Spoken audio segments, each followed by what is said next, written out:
The whole world has been set up on producing the same thing at the least cost possible and making as many of them that are exactly the same. It's been a paradigm shift to get to this point where we can produce 10,000 of something and each one's different. When we think about mass customization, like that opens the door to, if you can just tweak this product a little bit, suddenly you can reach 100% of the customers with something that suits their needs. As we get into our conversation, the one question about a vision that I have is that what if every product that we interacted with is made essentially on demand and customized for us? I hope that we can have some fun talking about that today. Sounds great. Stephanie, in your mind, what does mass customization and production, those are two separate questions, I apologize in advance, but what does mass customization and production actually look like to you in additive manufacturing today? So I'll answer the second part first, maybe. Like, production for us is, we take a pretty wide view of it. If somebody is making end use parts additively, that to us is production. And it doesn't matter if they've made one patient customized implant that way, or they're making, thousands and thousands of the same bracket over and over that's going to go into a plane or a car or something like that. For us, it's the application. If it's going into an end use assembly, or maybe it's going directly to a consumer, that for us is production. And so I guess the distinction is it tooling or is it a production part? So if it's a mold tool, if it's a robot gripper, if it's something like that, we would think of that as tooling versus production. It's going out into the world, it's being sold, it's being maybe used directly or indirectly by somebody. Mass customization for me, I think, is this idea that every single part can be a little bit different, and maybe it's not that different. So one of the companies I've reported on in the past is Fitz Frames. They make glasses frames. And so they've got maybe, let's say, 6 base designs. They don't vary that much in terms of the shape, but they are going to be sized to your face. You do have a couple of color options. So each pair of glasses is maybe not that different from every other pair of glasses, but there is going to be variation. So anything from that sort of situation where it's the same product over and over and you're just tweaking the size and the shape and the color, all the way to, this is an implant for a condition that only you have, and only you have your unique geometry and your unique anatomy. This is not going to look like anybody else's facial implant or cranial implant. So I think there's degrees of mass customization, but for me, it's the defining factor is that it's not identical on purpose. It is customized, it is tailored, it is tweaked in whatever particular way that it needs to be tweaked. As you shared that, and no point did you share about volumes, number of parts being made. Yeah. And it's almost like as we talk about volume with additive manufacturing, we're doing ourselves a disservice because volume really isn't a critical component of the picture. With injection molding, you're only serving maybe 80% of the potential customer base, because it's only going to be good enough for that 80%.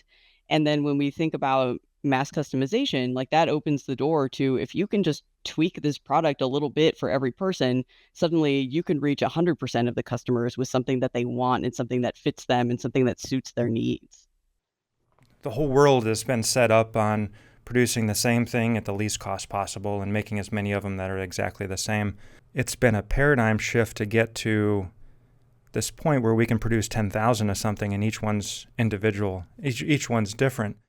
I think a lot of things in additive still come back to materials. I think we're still looking for, the best fit materials. But I also think that there is just a lack of demand and awareness, because for the average person, if you stop someone on the sidewalk and ask them, what's the price of a custom pair of shoes, like, I don't know what they would guess, but it would be a very high number, I would think. And with 3D printing, I think are going to be able to see the cost of these things come down and make it more possible for the average person to walk into a shoe store and get scanned and order a pair of shoes just for them, or a pair of insoles just for them. The other aspect of it is design, which I know that you all with Freedom have experienced as well. It's like, if all the possibilities are manufacturable, okay, that's great, but who's going to sit down and design all the possibilities? And so we need the software tools, we need the AI, we need parametric design strategies to make it possible as well. So there's a hardware component, there's a cost component, there's an awareness component, but there is also like that design component on the back end that's really, really important too.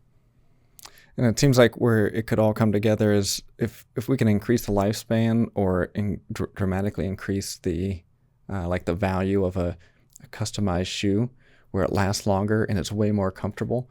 Now it's the logical choice because it's not a shoe that's going to last a year or 2 years. This is something you can hold on to for a while. We did an episode with Atrix, and they offer a 3D printed insole.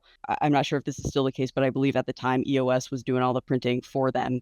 And so my co-host Pete and I each got to have our feet scanned. We each got a pair of these insoles. I put them into my indoor workout shoes at home, and I wore them for the next 5 years. I only just now replaced the shoes, and I moved the insoles into the next pair of shoes. And exactly what you're saying, like it made this pair of shoes have such a much longer lifespan than it would have because they fit better, they were way more comfortable. The only reason I ended up buying new ones was because the tread on the bottom had basically worn away and I had like no grip left on the outside, but the interior was still great, still perfectly comfortable. It's neat to hear the additively manufactured insole outlasting the shoe itself, and there's a believability gap that I think that exists on how durable additively manufactured components can be. If you talk to a general like consumer and you talk about additive manufacturing, they picture a filament printer. So there's this big gap that exists. How do you see that playing out? Definitely, like any conversation with somebody outside of manufacturing, that's exactly where we have to start is, oh, you write about 3D printing. My nephew has a 3D printer. I've seen the 3D printers at the library, and yeah, they're picturing exactly that, the filament printer. I think that there is like a little bit of lack of awareness, even among people in manufacturing. Like sometimes I'll talk to somebody who is deeply involved in, let's say, resin 3D printing. They know everything there is to know about DLP and SLA and all the available materials and how this process works. And then at some point in the conversation, they'll start asking questions. Okay, but like laser powder bed fusion, how does that work? And so it's like we all have our blinders, we all have like our own specific expertise, and we do need to be better, like getting back to this whole idea of communicating, like we need good examples of all the different technologies out there, all the different applications out there. It's hard to know what you don't know. And so the more that I can get out there and do my job and talk to people doing different things, and the more that I can find people that want to share their work, I think the better off we all are as manufacturers, and then also trying to get that out into the general public too.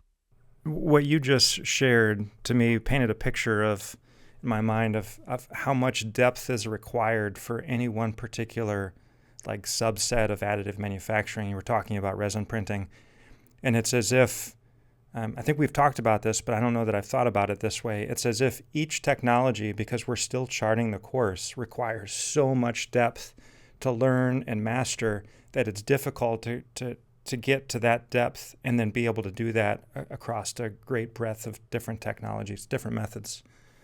And I think we're in that same place with, of course, technologies we don't operate. Yeah, but you all are experts in multi-jet fusion and the equipment that's in your facility. So yeah, you have the depth in the specific technology that really matters for you, but maybe doesn't translate to somebody working in metals or working with some other process. It'll be neat to see how our industry continues to evolve. And I suspect as we're charting those courses today, and we have been for years, we, the industry, we'll find ourselves in a place where we can start to standardize some of that knowledge, and it becomes more accessible for experts to sort of cross-pollinate the breadth rather than just in a silo of depth. So you talked about something I want to dive a little bit deeper into. You talked a little bit about design, and you talked about AI. You know, we started with one single product, and as we started interacting with the market, we started to learn all the other nuances and nuanced design options that customers could benefit from, that they wanted. And we pretty quickly found ourselves in this mass parametric equation, to use your word, that had and almost infinite variables. And as we got into that and started building out the variations, we found ourselves with this design matrix that was extraordinarily complex. And I think today we have 50,000 design files or print files that we can produce from. And I think if you would have said to us at the beginning that you're going to have 50,000 design files, I'm not sure what we would have thought. But going through it in an incremental fashion allowed us to develop the tools to build the files so that we didn't have to do that with manual labor. But that was just the tip of the iceberg, and that was 5 years ago. What innovation are you seeing in this space with AI and design to help elevate additive manufacturing and design? The best example that I can give you is this past week I was at Rapid. I stopped into the HP booth, and they have this thing called text to 3D. And so it's sort of a chat GPT type interface where you can describe what it is that you want. So the example that they had in their booth, they had this like souped up race car, and with the AI demo, you could customize kind of the central medallion. And so in the demo that I did, they asked, okay, pick a material. What's your favorite animal? I said titanium, penguins. And so it spit out 4 different just 2D drawings of different arrangements of penguins in this medallion.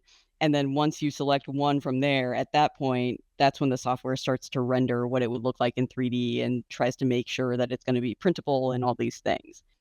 But as far as whether you could use that to design, say, an industrial part like a gear or a valve, I am curious to see if we get to a point where like CAD design becomes more tweaking based on what an AI has spit out, or if we ever get to the point where it's possible to fully describe the part that you need and then fully get an AI generated version of that. Where do you see it going? I think there's some really great opportunities for AI in terms of machine monitoring and process improvement. Some of the most exciting things I see with AI right now are how we're able to train these models to look at, maybe thousands of laser powder bed fusion layers and, okay, what's the laser power? What's the temperature in the bed? Whatever particular factors you're interested in. And can you correlate that back to the design and try to figure out what happened in the build? And I think the ability for an AI to interpret all of this data that we are able to capture through this process is going to be really powerful and could potentially lead to, a faster route to qualification for some of these parts, better machine monitoring, just better process control overall. I've heard people talk about like the potential to monitor remote builds. So if you're thinking about distributed manufacturing, how do you make sure that your supplier is building the part exactly the way that you need them to?